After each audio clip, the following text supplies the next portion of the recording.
think you're running correctly. Here's a truth bomb: most people who just go for a jog are setting themselves up for knee pain, shin splints, or burnout. And the craziest part? It has nothing to do with how fast you run, it's all in your form. So, let me ask you, are you running, or are you slowly breaking down your body without realizing it? Here's the thing, running is the most natural exercise in the world. Kids do it without thinking. But somewhere along the way, bad habits creep in. Let me guess. Do your heels smack the ground like a hammer every step? Do you hunch your shoulders forward, like you're carrying the weight of the world? Or maybe you swing your arms wildly like you're trying to fly? These might not seem like big deals, but each one is secretly draining your energy and stressing your joints. Stick with me, because in a minute I'll show you the blueprint of a perfect run, step by step. First, let's talk posture. Picture a skyscraper. No matter how fancy the windows or the lighting, if the foundation is crooked, the whole building is unstable. Same with running. Your foundation is your core and your posture. Here's what bad posture looks like: head jutting forward, shoulders slouched, arms stiff. You've seen it, it screams fatigue.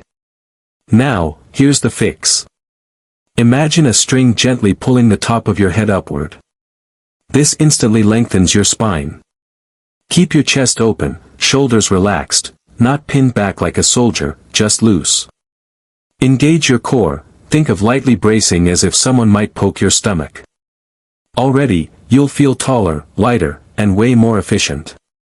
Okay, next layer, your feet. Most runners slam down on their heels with every step. That's like hitting the brakes with each stride, it wastes energy and shocks your knees. Instead, think midfoot. Land softly, almost like you're kissing the ground. Your foot should land under your hips, not way out in front of you. Overstriding is one of the biggest causes of shin splints and knee pain.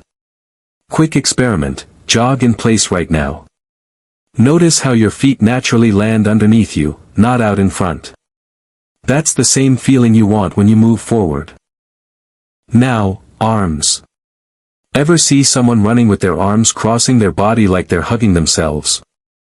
That actually twists the torso and wastes energy. Here's the right way. Elbows at about 90 degrees. Swing your arms forward and back, not side to side. Relax your hands. Pretend you're gently holding a potato chip, you don't want to crush it. And breathing, instead of shallow chest breathing, think deep belly breaths. Inhale through the nose, exhale through the mouth. It keeps oxygen flowing and helps you run longer without that burning, out-of-breath feeling. Once you've got the basics, here's how to take it up a notch. Cadence, aim for a quick, light rhythm, around 170 to 180 steps per minute. It sounds fast, but it prevents pounding and makes you feel springy. Forward lean, not from the waist, but from the ankles, like you're a ski jumper. Just a slight lean lets gravity pull you forward so you're gliding instead of stomping. Relaxation, the best runners look almost effortless.